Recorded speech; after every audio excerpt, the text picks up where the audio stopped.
an dhammaan xildhibaanada labada aqal ee baarlamaanka federaalka iyo dhammaan shacbiga Soomaaliyeed iyo xukuumadda aan u sheego waxay tahay in khilaafkii ahaa mooshinkii laga keenay kalsooni darada ee kalsooni kala noqoshada in khilaafkaasi uu dhammaaday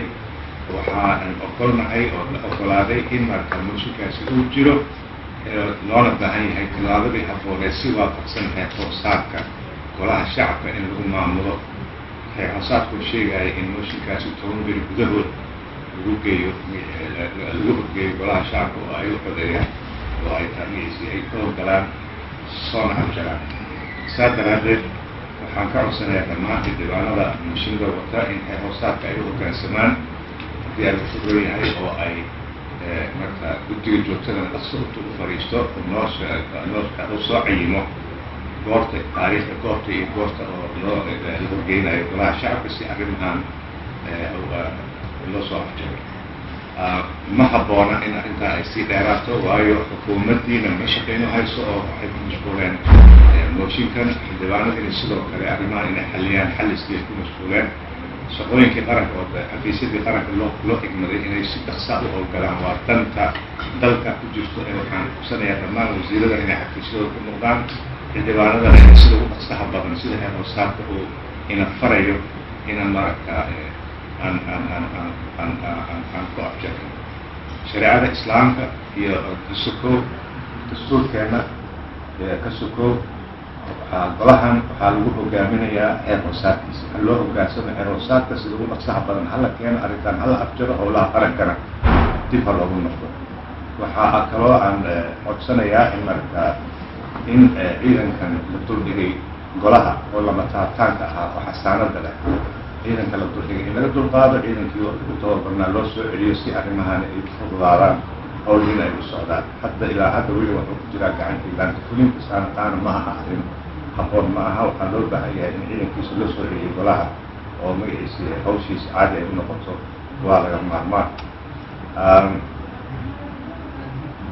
wixii intaa ka duwan waxaan u qaadanayaa inay noqonayso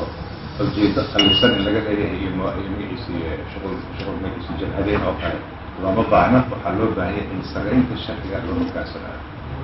dhammaan xildhibaanada waxay ka markhaatiyiin xildhibaanada labada aqal ee baarlamaanka federaalka iyo shacbiga Soomaaliyeed waxay ka markhaati yihiin in aan intii muddadii aan hoggaanka golaha shacabka soo hayay baarlamaanka 9aad iyo haddeertan inaan qabtay oo aan agaasimay isbedello oo madaxweyneyaal ilaa 3 isbedelaysa ayaa soo maamulay madaxweyne walba kii guulaystay iyo kii laga guulaystay oo gacantiisa haystana cibaado ka dhigay nidaamkaa aan soo gaarsiinay iyo daafurnaanta aanu samaynay iyo haddii alkuroya eexla-aanta iyo goobjoog loo yahay markhaati loo yahay aan kusoo maamulnay intii baan qabaa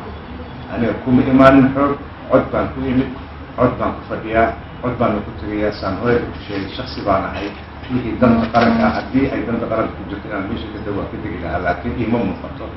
saa daraaddeed waxaan usoo taagnahay sharciga in la ilaaliyo codkii la qaado golaha la geeyo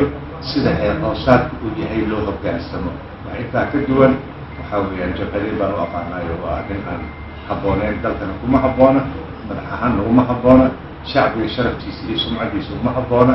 heybadda baarlamaanka uu leeyahayna uma habboona mar kale iyo mar kale waan idin mahadcelinayaa waxaan ku mahadcelinayaa aan aad ugu faraxsanahay wacyiga Soomaaliyeed meesha uu soo gaaray bisaadi siyaasadeed bilowday danqashada daljeceel iyo wadaninimada ay maanta ku abuurtay Soomaaliya meel kastoo ay joogto ayaa iiga muuqatay mahad gaar ah ayaan ma gudi karo abaalkiina laakiin waxaad leedahay waajibkiina sidaa oo kale loo baahan yahay mar kasta markii danta guud ay timaado in la aamusan ma jiraayo intii annaka meesha aan joogno waxa aan doonayna waxaa weeye qof kastoo muwaadina qof la afjigi karayo ma jirto dadkaa wax qorqoraya oo meelaha wax ku qorqoraya ha ogaadaan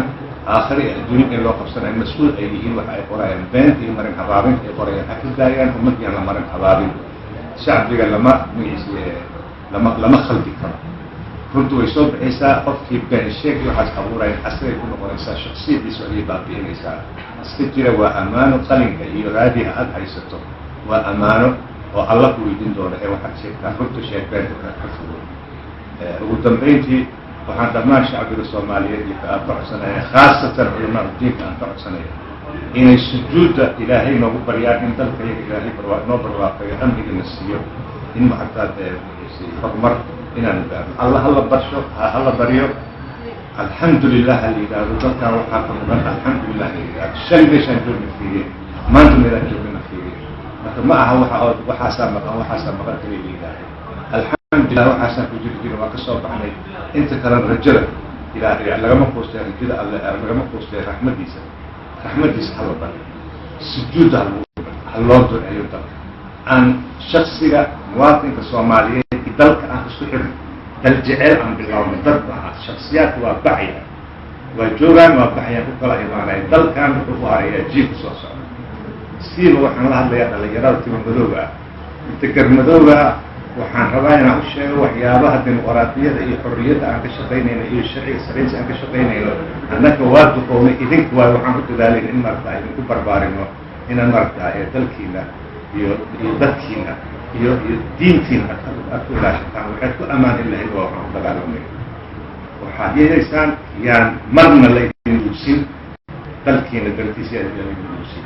aad iyo aad baad umahadsantihiin mar kale waxaan u mahadcelinayaa hadalka sare iyo golaha shacabka iyo xildhibaanadiisa waan ku kalsoonahay waxaan kaloo u mahadcelinayaa culamaa udiinka iyo dhammaan dhalinyarada soomaaliyeed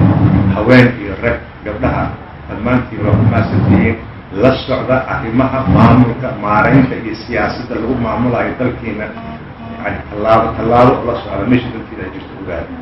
aad iyo aad baad umahadsantihiin wasalaamu calaykum waraxmatullah mudan gudoomiye waxaan rabaa hal su-aal inaan ku weydiiyo saacadii lasoo dhaafay baraha bulshada waxaa lasla dhex marayay warar sheegaya inaad iscasili doonto marka wararkaasoo saacadii lasoo dhaafay dadka maran habaabiyo facebook iyo baraha bulshada o dhan qabsaday maxaad ugu jawaabayna iscasili doona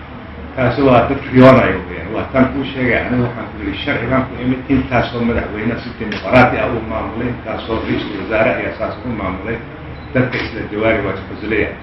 waa riyoonaya arrinka hataa hurdada ka toosan saraynta sharciga ayaa noo ballan asalaamu calaykum